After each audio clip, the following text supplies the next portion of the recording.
Welcome back to another episode of weekly update. ಈ ವಾರನು ಕೂಡ ಇಂಟ್ರೆಸ್ಟಿಂಗ್ ಆಗಿರುವಂತ ಹೊಸ ಮೂವಿ ಅಪ್ಡೇಟ್ ಜೊತೆ ಬರ್ತಾ ಇದೀನಿ. ಶುರು ಮಾಡೋಣ, ಲೆಟ್ಸ್ ಗೋ. ಮೊದಲನೇದಾಗಿ ಅಲ್ಲು ಅರ್ಜುನ್ ಹಾಗೇನೆ ಅಟ್ಲಿ ಕಾಂಬಿನೇಷನ್ ಅಲ್ಲಿ ಬರ್ತಾರ ಅಂತ AA22 ಈ ಸಿನಿಮಾದೊಳಗಡೆ ಅಫಿಷಿಯಲ್ ಆಗಿ ಇವಾಗ ದೀಪಿಕಾ ಪಡುಕೋಣೆ ಅವರು ಎಂಟ್ರಿ ಕೊಟ್ಟಿದ್ದಾರೆ. I know you know, but ಇವಾಗ ಒಂದು ಹೊಸ ರೂಮರ್ಸ್ ಬರ್ತಾ ಇದೆ. ಈ ಸಿನಿಮಾದಲ್ಲಿ ರುನಾಲ್ಡ್ ಠಾಕೂರ್ ಅವರು ಕೂಡ ಎಂಟ್ರಿ ಕೊಡ್ತಾ ಇದ್ದಾರೆ ಅಂತ. ಅಫಿಷಿಯಲ್ ಆಗಿ ಇನ್ನೂ ಅನೌನ್ಸ್ಮೆಂಟ್ ಮಾಡಿಲ್ಲ, ಬಟ್ ಮಾಡೋ ಅಂತ ಟೈಮ್ ಇನ್ನೇನ್ ಹತ್ರ ಬರ್ತಾ ಇದೆ, ಕಾಯ್ತಾ ಇರಿ. ಅಂದಾಗೆ ಈ ಸಿನಿಮಾದ ಮೈನ್ ಹೀರೋಯಿನ್ ಆಗಿ ರುನಾಲ್ಡ್ ಠಾಕೂರ್ ಅವರೇ ಇರ್ತಾರೆ ಅಂತಾನು ಕೂಡ ಇನ್ಫಾರ್ಮೇಶನ್ ಸಿಗ್ತಾ ಇದೆ. ಇದನ್ನ ಜಸ್ಟ್ ಗಾಸಿಪ್ ಆಗಿ ಇಟ್ಕೊಳ್ಳೋದು ಒಳ್ಳೇದು.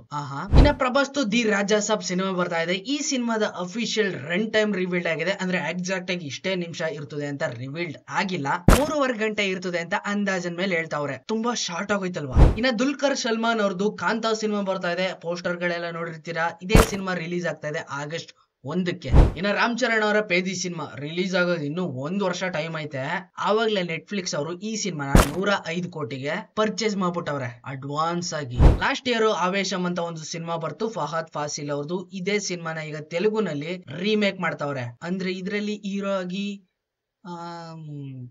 ವಿಷ್ಣು ಮಂಚು ಅವರು ಆಕ್ಟ್ ಮಾಡ್ತಾವ್ರೆ. ಅವರೇ ಪ್ರೊಡ್ಯೂಸರ್ ಕೂಡ. Why already pan India level ಅಲ್ಲಿ ರಿಲೀಸ್ ಮಾಡವ್ರಲ್ಲ, ಮತ್ತೆ ರೀಮೇಕ್ ಮಾಡೋ ಅಂತ ಅವಶ್ಯಕತೆ ಏನಿದೆ ಇವ್ರಿಗೆ? ಲಾಜಿಕ್ ಕಾಣಿಸ್ತಾ ಇಲ್ಲ. ಇನ್ನ ಅನುಷ್ಕಾ ಶೆಟ್ಟಿ ಅವರ ಘಾಟಿ ಸಿನಿಮಾ ಆಲ್ರೆಡಿ 36 ಕೋಟಿ ಕಲೆಕ್ಷನ್ ಮಾಡ್ಬಿಟ್ಟಿದೆ. ಅಂದ್ರೆ ಪ್ರೀ ರಿಲೀಸ್ಗೂ ಮುಂಚೆ ಅಡ್ವಾನ್ಸ್ ಕಲೆಕ್ಷನ್ ಅಂತ ಬಂದ್ಬಿಟ್ಟಿರ್ತದಾರೆ. ಆವಾಗ್ಲೇ 36 ಕೋಟಿ ಕಲೆಕ್ಷನ್ ಆಗ್ಬಿಟ್ಟಿದೆ ಅಂತೆ. ಜೊತೆಗೆ ಹೇಳ್ತಾವ್ರೆ ಈ ಸಿನಿಮಾದ ಬಜೆಟ್ ಏನಿತ್ತು ಆಲ್ರೆಡಿ ಕಂಪ್ಲೀಟ್ ಆಗೋಗಿದೆ. ಇನ್ನೇನಿದ್ರು ಈ ಸಿನಿಮಾ ಥಿಯೇಟರ್ ಅಲ್ಲಿ ರಿಲೀಸ್ ಆದ್ಮೇಲೆ ಏನ್ ಕಲೆಕ್ಷನ್ ಮಾಡ್ತದೋ ಅದೆಲ್ಲ ಲಾಭ ಹೊಡೆದ್ರಲ್ಲಿ ಚಾನ್ಸ್. ಇನ್ನು ನಮ್ ಕನ್ನಡದ KD ಸಿನಿಮಾ ಈ ವರಲಕ್ಷ್ಮಿ ಹಬ್ಬದ ಪ್ರಯುಕ್ತವಾಗಿ ಬರುತ್ತೆ ಅಂತ ಫ್ಯಾನ್ಸ್ ಗಳೆಲ್ಲ ವೇಟ್ ಮಾಡ್ಕೊಂಡ್ ಕೂತಿದ್ರಿ. ನಿಮ್ಗೆಲ್ಲ ಬ್ಯಾಡ್ ನ್ಯೂಸ್, ವರಲಕ್ಷ್ಮಿ ಹಬ್ಬದ ದಿನ ಬರ್ತಾ ಇಲ್ಲ. ಸೊ ಫೈನಲ್ ಆಗಿ ಹೇಳ್ಬಿಟ್ಟವ್ರೆ ಡಿಸೆಂಬರ್ ತಿಂಗಳಲ್ಲಿ ಎಂತ ದೊಡ್ಡ ಸಿನಿಮಾ ಬಂದ್ರು ಸರಿ ಆವತ್ತೇ ರಿಲೀಸ್ ಮಾಡ್ತೀವಿ ಅವ್ರ ಆಪೋಸಿಟ್ ಅಲ್ಲಿ ಅಂತ ಖಡಕ್ ಆಗಿ ಪ್ರೇಮ್ ಅವರು ಇನ್ಫಾರ್ಮೇಶನ್ ಕೊಡ್ತಾವ್ರೆ. ಡಿಸೆಂಬರ್ ತಿಂಗಳಲ್ಲಿ ಡೇಟ್ ಇನ್ನು ಲಾಕ್ ಆಗಿಲ್ಲ. ಇನ್ನ ಶಿವಣ್ಣ ಹಾಗೇನೆ ಡಾಲಿ ಧನಂಜಯ್ ಅವರು ಇಬ್ರು ಸೇರಿ ಆಕ್ಟ್ ಮಾಡ್ತಾ ಇದ್ದಂತ ಉತ್ತರಾಖಂಡ ಸಿನಿಮಾ ಏನ್ ನಿಂತೇ ಹೋಯ್ತಾ ಅಂತ ಒಂದ್ ಕಡೆಯಿಂದ ದೊಡ್ಡದಾಗಿ ಸ್ಪ್ರೆಡ್ ಆಗ್ಬಿಟ್ಟಿದೆ ನ್ಯೂಸ್.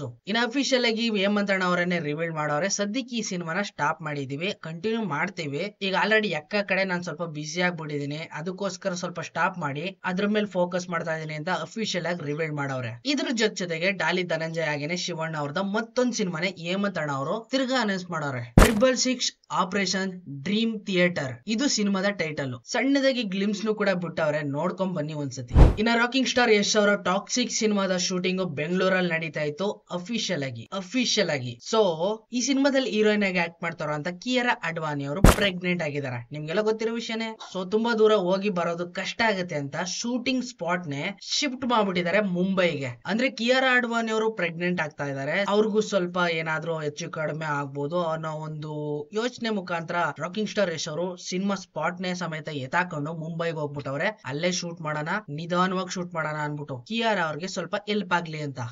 ಇನ್ನ ಕಮಲ್ ಹಾಸನ್ ಅವ್ರದ್ದು ತಗ್ ಲೈಫ್ ಕರ್ನಾಟಕದಲ್ಲಿ ಅಫಿಷಿಯಲ್ ಆಗಿ ರಿಲೀಸ್ ಮಾಡೋದಕ್ಕೆ ಡೇಟ್ ನ ಫಿಕ್ಸ್ ಮಾಡಿದ್ದಾರೆ. ಇದೇ ತಿಂಗಳು 27ನೇ ತಾರೀಕು. ಬಟ್ ಇದನ್ನ ಕರ್ನಾಟಕದಲ್ಲಿ ರಿಲೀಸ್ ಮಾಡುವಂತ ಪ್ರೊಡಕ್ಷನ್ ಹೌಸ್ ಗಳೇ ಭಯ ಬಿದ್ದೋಗ್ಬಿಟ್ಟವೆ. ಸುಮ್ನೆ ನಮ್ಗೆ ಯಾಕ್ಬೇಕು ತೊಂದ್ರೆ ಅಂತ. ಆಲ್ರೆಡಿ ಹುಡುಗರೆಲ್ಲ ರೊಚ್ಗೆದ್ಬಿಟ್ಟವ್ರೆ. ಯಾವಾಗ ಬಂದ್ ಅಟ್ಯಾಕ್ ಮಾಡಿ ಹೊಡಿತಾರ ನಮ್ಗಂತೂ ಗೊತ್ತಿಲ್ಲ. ಇಂಥದ್ರ ಮೇಲೂ ಕೂಡ ಸುಪ್ರೀಂ ಕೋರ್ಟ್ ಹೋಗಿ ಕರ್ನಾಟಕದಲ್ಲಿ ರಿಲೀಸ್ ಮಾಡೋದಕ್ಕೆ ಪರ್ಮಿಷನ್ ತಗೊಂಡ್ಬಂದವ್ರೆ ಕಮಲ್ ಹಾಸನ್. ಸಿನಿಮಾ ಹೆಂಗಿದೆ ಅಂತ ತಮಿಳ್ನಾಡವ್ರೆ ನೋಡ್ಬಿಟ್ಟು ಯಾಕ್ರ ತುಬುಕ್ ಅಂತ ಮೊಖಕ್ ಹೋಗಿತಾವ್ರೆ. ಇನ್ ಇಲ್ಲಿ ರಿಲೀಸ್ ಮಾಡ್ಬಿಟ್ಟು ಏನ್ ಕಿತ್ ಗುಡ್ಡೆ ಆಗ್ತಾರೆ ಅನ್ನೋದು ಗೊತ್ತಿಲ್ಲ. ಹಂಗೂ ಏನಾದ್ರು ರಿಲೀಸ್ ಆಯ್ತು ಅಂದ್ರೆ ಪಕ್ಕ ಥಿಯೇಟರ್ ಮುಂದೆ ಬೆಂಕಿ ಹಚ್ಚೋದಂತೂ ಫಿಕ್ಸ್. ಫ್ಯಾನ್ಸ್ ಗಳು, ಕನ್ನಡದ ಫ್ಯಾನ್ಸ್ ಗಳು. ಇನ್ನ ಪುರಿ ಜಗನ್ನಾಥ್ ಅವರು ವಿಜಯ್ ಸೇತುಪತಿ ಅವ್ರ ಜೊತೆಗೆ ಕೊಲ್ಯಾಬ್ಸ್ ಆಗಿ ಹೊಸ ಸಿನಿಮಾ ಮಾಡ್ತಾವ್ರೆ. ಇದೇ ಸಿನಿಮಾದಲ್ಲಿ ನಮ್ಮ ಕರ್ನಾಟಕದ ಬ್ಲಾಕ್ ಕೋಬ್ರಾ ದುನಿಯಾ ವಿಜಯ್ ಅವರು ಕೂಡ ಆಕ್ಟ್ ಮಾಡ್ತಾವ್ರೆ. ಈ ಸಿನಿಮಾದ ಅಫಿಷಿಯಲ್ ಹೀರೋಯಿನ್ ಕೂಡ ಈಗ ಸೆಲೆಕ್ಟ್ ಆಗ್ಬಿಟ್ಟವ್ರೆ, ಸಂಯುಕ್ತ. ಇದ್ರ ಜೊತೆಗೆ ಹಿಂದಿ ಆಕ್ಟರ್ ತಬು ಕೂಡ ಆಕ್ಟ್ ಮಾಡ್ತಾವ್ರೆ. ಅಫಿಷಿಯಲ್ ಆಗಿ ಈ 4 ಕ್ಯಾರೆಕ್ಟರ್ ಗಳನ್ನ ರಿವೀಲ್ ಮಾಡವ್ರೆ. ಇವಾಗ ಟೈಟಲ್ ಇನ್ನು ರಿವೀಲ್ ಮಾಡಿಲ್ಲ, ಆದಷ್ಟು ಬೇಗ ರಿವೀಲ್ಡ್ ಅದನ್ನು ಮಾಡ್ತಾರೆ, ಕಾಯ್ತಾ ಇರಿ. ರಚಿತಾ ರಾಮ್ದು ಹೊಸ ಕಾಂಟ್ರವರ್ಸಿ. ಸಂಜು ಮತ್ತೆ ಗೀತಾ ಚಾಪ್ಟರ್ 2 ಕಡೆಯಿಂದ ನಾಗಶೇಖರ್ ಹಾಗೇನೆ ಶ್ರೀನಗರ್ ಕಿಟ್ಟಿ ಅವ್ರು ಫುಲ್ ಕೋಲ್ಡ್ ವಾರ್ 3 ಜನರ ಮಧ್ಯೆ ದೊಡ್ಡದಾಗಿ ಬಿಸಿ ನಡೀತಾ ಇದೆ. ರಚಿತಾ ರಾಮ್ದೆ ಇನ್ನೊಂದ್ ಸಿನಿಮಾನು ಕೂಡ ನಡೀತಾ ಇದೆ. ಆ ಸಿನಿಮಾಗೆ ಹೋಗೋದಕ್ಕೆ ಸ್ವಲ್ಪ ತಡೆಗಿಡೆ ಮಾಡಿದ್ರು ನಾಗಶೇಖರ್, ಶ್ರೀನಗರ್ ಕಿಟ್ಟಿ, ಹಂಗೆ ಹಿಂಗೆ ಅಂತ ಏನೇನೋ ದೊಡ್ಡ ಮಸ್ಲಾತ್ ಗಳು ನಡೀತಾ ಇದೆ. ಇವ್ರ ಕಂಡ್ರೆ ಅವ್ರಿಗಾಗಲ್ಲ, ಅವ್ರ ಕಂಡ್ರೆ ಇವ್ರಿಗಾಗಲ್ಲ. ಇವ್ರಗಳ ಮಧ್ಯೆ ಫ್ಯಾನ್ಸ್ ಗಳು ಸಿಗಾಕೊಂಡು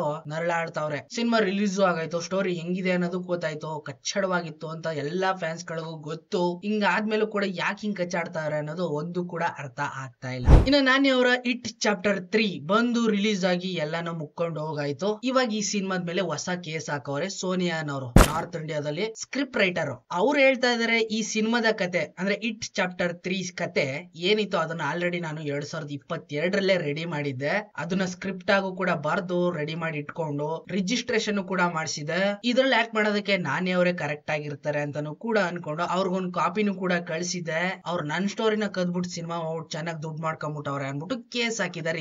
ಇವಾಗ ರಿಲೀಸ್ ಆಗಿದ್ ಯಾವಾಗ, ಅವ್ರು ಆಗ್ತಾ ಇರೋದ್ ಯಾವಾಗ ಅಂದ್ರೆ ಇದ್ರಲ್ಲೇ ಗೊತ್ತಾಗುತ್ತೆ ನಿಮ್ಗೆ ಮಸ್ಲತ್ ಏನೇನ್ ನಡೀತಾ ಇದಾವೆ ಅಂತ. ಜಾಸ್ತಿ ಏನು ಹೇಳೋದೇ ಬೇಡ ಅಲ್ವಾ, ಟೈಮ್ ಗ್ಯಾಪ್ ಅಲ್ಲೇ ಗೊತ್ತಾಗ್ಬಿಡ್ತದೆ ಏನೇನ್ ನಡೀತಾ ಇದೆ, ಎಂತೆಂತ ಮಸ್ಲತ್ಗಳು ಅಂತ. ಇನ್ನ ರಜನಿಕಾಂತ್ ಅವರ jailer 2 cinema at the time ಇವಾಗ ಮೈಸೂರಲ್ಲಿ ಶೂಟಿಂಗ್ ನಡೀತಾ ಇದೆ. ಫ್ಯಾನ್ಸ್ ಗಳ ಮುಂದೆ ಫುಲ್ ಐ ಬೈ ಮಾಡ್ಕೊಂಡು ಓಡಾಡ್ತಾರೋ ಅಂತ ರಜನಿಕಾಂತ್ ಅವ್ರನ್ನ ನೀವು ನೋಡ್ಬೋದು. ಆಲ್ಮೋಸ್ಟ್ 30% ಶೂಟಿಂಗ್ ಕಂಪ್ಲೀಟ್ ಆಗಿದೆ ಅಂತಾನು ಕೂಡ ವಿಷಯ ಗೊತ್ತಾಯ್ತೈತೆ. ಇನ್ನ ತಮಿಳ್ ಆಕ್ಟರ್ ಸೂರ್ಯ ಅವರ 45ನೇ ಸಿನಿಮಾ RJ ಬಾಲಾರ್ಜಿ ಅವ್ರ ಜೊತೆಗೆ ಮಾಡ್ತಾವ್ರಲ್ಲ, ಆ ಸಿನಿಮಾದ ಟೈಟಲ್ ಕೂಡ ಇವಾಗ ರಿವೀಲ್ ಮಾಡವ್ರೆ, ಕರುಪು ಈ ಸಿನಿಮಾದ ಟೈಟಲ್. ಇನ್ನ Telugu industry power star Pawan Kalyan ಅವರ ಹರಿಹರ ವೀರ ಮಲ್ಲು ಈ ಸಿನಿಮಾದ ರಿಲೀಸ್ ಡೇಟ್ ಕೂಡ ಅಫಿಷಿಯಲ್ ಆಗಿ ಕನ್ಫರ್ಮ್ ಆಗಿದೆ. ಜುಲೈ 24ನೇ ತಾರೀಕು ಎಂಟೈರ್ ಇಂಡಿಯಾ ಎಲ್ಲಾ ಭಾಷೆಗಳಲ್ಲೂ ರಿಲೀಸ್ ಆಗ್ತಾ ಇದೆ ಅಫಿಷಿಯಲ್ ಆಗಿ. ಇನ್ನ ರಾಕಿಂಗ್ ಸ್ಟಾರ್ ಯಶ್ ಅವರ ತಾಯಿ ಪ್ರೊಡ್ಯೂಸ್ ಮಾಡಿರುವಂತ ಸಿನಿಮಾ ಉತ್ತಲವಾಡಿ ಈ ಸಿನಿಮಾ ರಿಲೀಸ್ ಡೇಟ್ ಕೂಡ ಅನೌನ್ಸ್ಮೆಂಟ್ ಮಾಡಿದ್ದಾರೆ. ಆಗಸ್ಟ್ 1ಕ್ಕೆ ಈ ಸಿನಿಮಾ ಎಲ್ಲಾ ಕಡೆ ರಿಲೀಸ್ ಆಗ್ತಾ ಇದೆ. ರೀಸೆಂಟ್ ಆಗಿ ವಿಜಯ್ ದೇವರಕೊಂಡ ಅವ್ರ ಮೇಲೆ ಒಂದು ದೊಡ್ಡ ಕೇಸು ಚಾರ್ಜ್ ಆಗ್ಬಿಟ್ಟಿದೆ SC/ST ಕಾಯ್ದೆ ಮೇಲೆ. ಅಂದ್ರೆ ಸೂರ್ಯ ಅವರ ರೆಟ್ರೋ ಸಿನಿಮಾ ಆಡಿಯೋ ಲಾಂಚ್ ಗೆ ವಿಜಯ್ ದೇವರಕೊಂಡ ಅವರು ಎಂಟ್ರಿ ಕೊಟ್ಟಿದ್ರು ಆಸ್ ಅ ಗೆಸ್ಟ್ ಆಗಿ. ಅಲ್ಲಿ SC/ST ಜಾತಿಗಳ ಬಗ್ಗೆ ಸ್ವಲ್ಪ ಕೀಳಾಗಿ ಮಾತಾಡಿರೋದು ಹೈಲೈಟ್ ಆಗ್ಬಿಟ್ಟಿದೆ. ಇವಾಗ ಯಾರನ್ನ ಬೇಕಾದ್ರೂ ಎದುರಾಕಬಹುದು, ಬಟ್ ಇವ್ರನ್ನ ಎದುರಾಕೊಳ್ಳೋದು ಬಹಳ ಕಷ್ಟ ಅಂತ ನಿಮಗ್ ಗೊತ್ತು ತಾನೆ. ಸದ್ಯಕ್ಕೀಗ ವಿಜಯ್ ದೇವರಕೊಂಡ ಅವ್ರ ಮೇಲೆ ಅಟ್ರಾಸಿಟಿ ಕೇಸ್ ನ ದಾಖಲೆ ಮಾಡ್ಬಿಟ್ಟು ಪೊಲೀಸರು ಅರೆಸ್ಟ್ ಮಾಡುವಂತ ಸಾಧ್ಯತೆಗಳು ಜಾಸ್ತಿ ಇದಾವೆ. ಅದಕ್ಕೆ ಹೇಳೋದು ಎಲ್ಲಂದ್ರಲ್ಲಿ ಬಾಯಿ ಬಿಡಬಾರ್ದು ಅಂತ. ಇನ್ನ ಶಕ್ತಿಮಾನ್ ಸಿನಿಮಾ ಅಲ್ಲು ಅರ್ಜುನ್ ಮಾಡ್ತಾರೆ, ಅವ್ರು ಮಾಡ್ತಾರೆ, ಇವ್ರು ಮಾಡ್ತಾರೆ, ಪ್ರಾಜೆಕ್ಟೇ ನಿಂತೋಯ್ತು, ಅದಾಯ್ತು ಇದಾಯ್ತು ಅಂತ ರೂಮರ್ಸ್ ಗಳು ದೊಡ್ಡದಾಗಿ ಓಡಾಡ್ಬಿಟ್ವು. ಬಟ್ ಇವಾಗ ಅಫಿಷಿಯಲ್ ಆಗಿ ರಣಬೀರ್ ಸಿಂಗ್ ಆಕ್ಟ್ ಮಾಡ್ತಾ ಇದಾರೆ ಅಂತ ಅಫಿಷಿಯಲ್ ಆಗಿ ಕನ್ಫರ್ಮ್ ಆಗೋಗಿದೆ. ಸದ್ಯಕ್ಕೆ ಅಲ್ಲು ಅರ್ಜುನ್ ಮಾಡ್ತಾರೆ ಅನ್ನೋದು ರೂಮರ್ಸ್ ಆಗಿ ಉಳ್ಕೊಂಡ್ಬಿಡ್ತು. ಇನ್ನ ಕೊನೆಯದಾಗಿ ವಿನಯ್ ರಾಜ್ಕುಮಾರ್ ಅವರ ಅದೊಂದಿತ್ತು ಕಾಲ ಸಿನಿಮಾದ ರಿಲೀಸ್ ಡೇಟ್ ಕೂಡ ಅಫಿಷಿಯಲ್ ಆಗಿ ಕನ್ಫರ್ಮ್ ಆಗೋಯ್ತು. ಜೂನ್ 27ಕ್ಕೆ ಇವರು ಎಂಟೈರ್ ಕರ್ನಾಟಕ ರಿಲೀಸ್ ಮಾಡ್ಕೊಂಡ್ ಬರ್ತಾವ್ರೆ, ಕಾಯ್ತಾ ಇರಿ. ಸೊ ಇದಾಗಿತ್ತು ಈ ವಾರದ ವೀಕ್ಲಿ ಅಪ್ಡೇಟ್. ಐ ಹೋಪ್ ನಿಮ್ಗೆ ವಿಡಿಯೋ ಇಷ್ಟ ಆಗಿದೆ ಅಂತ ಅನ್ಕೋತೀನಿ. ಸಿಗ್ತೀನಿ ಮುಂದಿನ ವಿಡಿಯೋದಲ್ಲಿ, ಅಲ್ಲಿವರೆಗೂ ಕಾಯ್ತಾರೆ. ಕೀಪ್ ವಾಚಿಂಗ್, ಬಾಯ್ ಬಾಯ್. ಎಲ್ಲ ಚೀಪ್